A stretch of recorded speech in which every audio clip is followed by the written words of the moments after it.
Hi there. I wanted to share my top 7 killer tips for digital presence. This is based on being on social media for a long time and having acquired a taste of social media as a hobby originally, and then having to use it for my business. I have my business since 2010.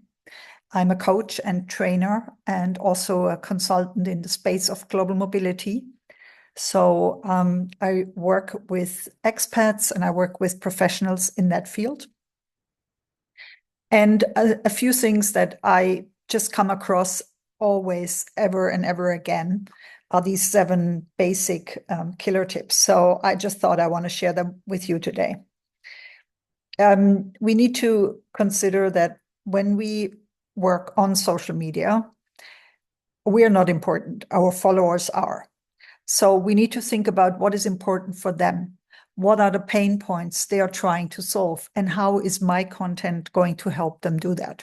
Yeah. So if you focus on your followers, respond to their questions and needs, then your social media appearance will be a success.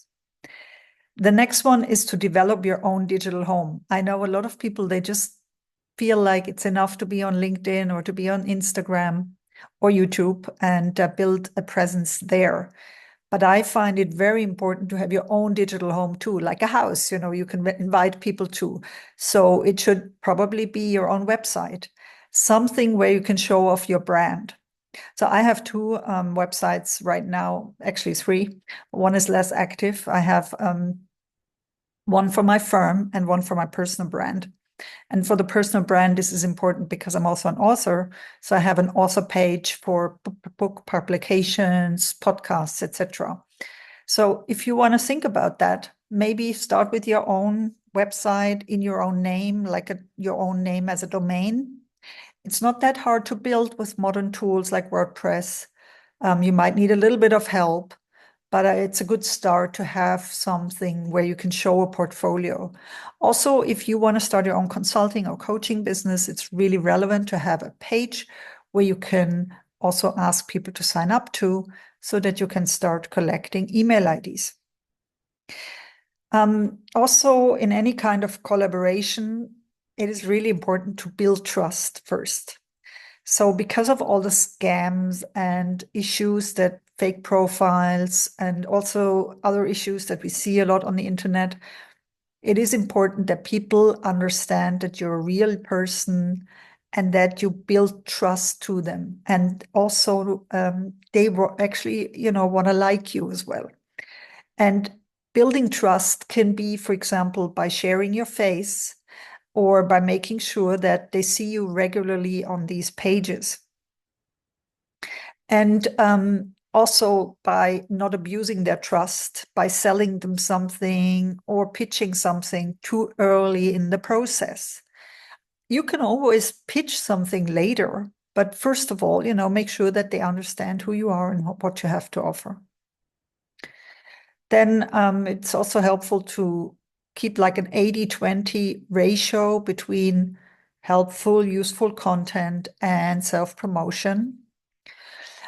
Depending also on what you count as self-promotion, because sometimes, if you have your own content, this might not be self-promotion, it's just helpful content.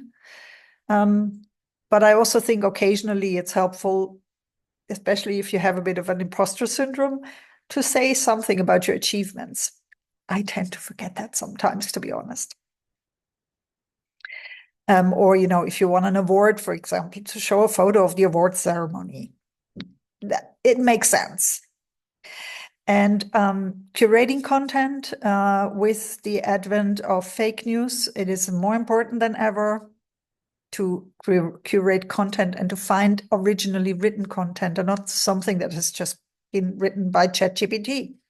So if you help your followers to find the relevant content and, you give them a lot of time saving by sharing relevant content with them, that will also be highly appreciated. Then as rule or tip number 6 would be encourage others to have a voice. Maybe not so evident at this stage, but a lot of people, even if they are on social media, they might occasionally have doubts. So it really helps if you give them positive feedback and if you encourage them to move on and to continue with what they have to share. Maybe also by letting them know how some of your advice helped them. It's really interesting and helpful to get this kind of feedback as a content creator and curator. Then the last tip I have is to charge your purpose batteries. What do I mean by that? So when you work on content, when you produce a lot of content, when you write newsletters, etc., it can sometimes feel a bit lonely. Yeah, so sometimes it might feel like, oh, another tedious day, or it's another Sunday and I have to get up early in the morning to get the newsletter out on time. And believe me, I've been there for a while. Then a good idea is to think about, okay, why am I doing this? Who am I going to help if I do this? And what is my purpose? Because when you charge those purpose batteries regularly, it's not such a hard work. It's not so hard to do. Yeah, it's the same with networking. When you know why you do it, if you do it for the support of your clients, for example, it's not so hard to do. So these are some tips that I would like to share with you today. Hope that was helpful. Let me know in the comments if you have any questions. Bye-bye.